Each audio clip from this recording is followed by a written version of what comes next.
Hi, everybody. I'm Anoli. I'm the creative content coordinator at Forge. Forge is a national trans anti-violence organization. We support trans survivors of trauma. And this is part 4 of our series on pronouns for service providers working with trans folks wanting to navigate pronouns. And so our other videos in this series cover other tools on how to work with pronouns, like how to ask pronouns. And we know that you are watching this series of videos because you care about trans and non-binary people who you are working with professionally, who are in your life, and you want to best engage with them and best serve the clients that you work with. You want to get people's pronouns right. And I think something that happens a lot is that sometimes folks might feel like they're working on it, but they're just not making progress around pronouns, or not as much progress as they'd like. And that's just something that we hear a lot from folks. And so this video, part 4, the pronoun homework no one told you about, will cover some exercises that you can do to help make it easier. So first, I want to validate that it's okay if it's hard to learn pronouns. You are working to interrupt an automatic, unconscious brain process, a deeply ingrained habit of translating someone's gender presentation that you're, just observing and seeing out in the world into a pronoun. And so unlearning that process requires work. This graphic that you see on the screen of like a brain inside a gear with like some math symbols and then a mouth with the words she and he inside of it is a graphic that I made to kind of, I use it in one of our earlier videos, I think part 1, to sort of illustrate that this is this unconscious process, right? That we're not, that's the kind of our brains acting as a computer and computing all this information and just spitting out a pronoun without our conscious awareness. And so interrupting that, which we represent here with like this lightning bolt, is absolutely worth it because it allows people to be seen as who they are. And so now we're just going to cover how to do that interrupting, how to kind of break down this very quick, very unconscious thing. Okay, so one way to practice is to use gender neutral pronouns and language by default for people you don't know. And so what that might look like is saying, oh, that person over there, you're out in public and you're like, oh, that person has a really cool shirt. I'm going to tell them that I like it. And so this practice isn't perfect because you will be using they, them pronouns for people who use other pronouns, right? So that person over there might actually use a different pronoun that's not they, them. And so we are making assumptions in that process, but the benefit of not making assumptions outweighs the drawbacks in most cases. And I want to be clear that we're kind of assuming that we're doing this with people that we don't know and whose pronouns we don't know. And so once you do know someone's pronouns, you should go ahead and use those. And so this is kind of when we're referring to strangers and people whose pronouns we're not yet familiar with. This can be a really good practice in those cases.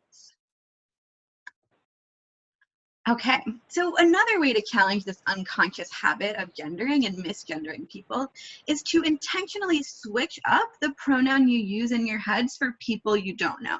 So again, this is people that you don't know, and you're using it just in your head, and so hopefully you're not misgendering them or offending them. And so these are folks you're probably never going to interact with, kind of like the extras in your life. You could also do this with fictional characters because it's not going to be offensive to fictional people either. But it's not cool to do this with people you do know because you know their gender, and so you'd be misgendering them. But let's just say someone is walking down your street in a dress and your brain genders them as female and says, she's wearing a nice dress. So this practice would be saying in your head, oh, what a nice dress he's wearing, right? So just in your head. So this practice can serve as a reminder that you don't know that person's gender, and they could be male or female or non-binary. You could even do it multiple ways. What a nice dress she's wearing, what a nice dress he's wearing, they're wearing a really nice dress, right? So kind of just like reinforcing to yourself that you don't actually know. And also just a note, even if you do know someone's gender, you don't necessarily know their pronouns, right? They don't always line up in the way you'd expect. So this exercise is a way to kind of disconnect gender presentation or expression from pronouns. And another exercise you can do is reciting pronouns in private. And so this is the right option when sometimes there's one person in our life who has changed their pronoun or is using a pronoun we find unfamiliar, and it's tripping us up.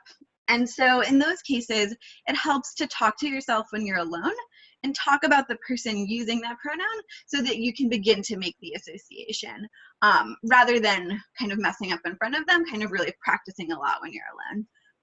And so, for example, kind of say you hang out with that person whose pronoun you keep getting wrong, come home and recite everything you did with that person using the right pronoun and correcting yourself when you get it wrong. So today he asked me how I was doing, then he went out with me for coffee, and then he said this, he told me about his day, just really trying to like build that association in your brain as you're kind of imagining your interactions with that person.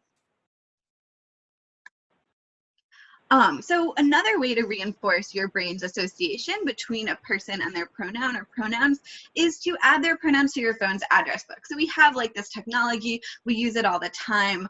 So this way, every time you call or text them, you'll see their pronouns next to your name. And this will, I have found that this like much more quickly and easily helps me learn these pronouns because I'm very often being reminded of the pronouns that they're using when I'm just engaging with them digitally, like with my phone. Yeah. And finally, so sometimes pronouns can just be unfamiliar. So we've just been talking about he, him, she, her, and they, them pronouns so far in this particular PowerPoint. In previous PowerPoints, we talked about other ones. And so some people use other pronouns like Z or here or per, many others. And so there's lots of online sources that you can use to see kind of the growing list of pronoun possibilities that people may use in the world. And sometimes these can feel unfamiliar. I think for some folks, even singular they, them feels unfamiliar. And so if the issue is that the pronoun itself is unfamiliar, just the grammar of using it, you can practice conjugating it on its own. There's a few websites that help you practice pronouns. One of them is practicewithpronouns.com. There's another one. So I'll link to them below, and they basically give you flashcards so that you can just practice conjugating.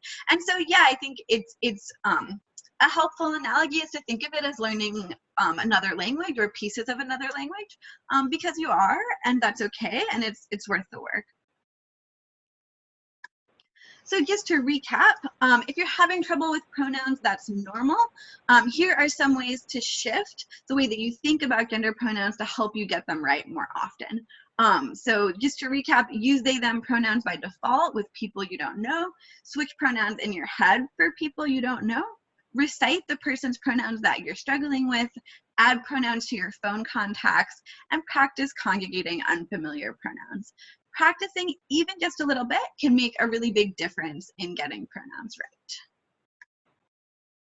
Thank you so much for watching this video. This is part 4 of a 6-part series on pronouns. We'll have links to more resources below and at our website. We also have a ton of resources about supporting trans survivors of trauma at our website, forg-forward.org. If you have questions or want more dialogue, please contact us at the email address on the screen, askforg@forg-forward.org. It's also in the description below. Thank you.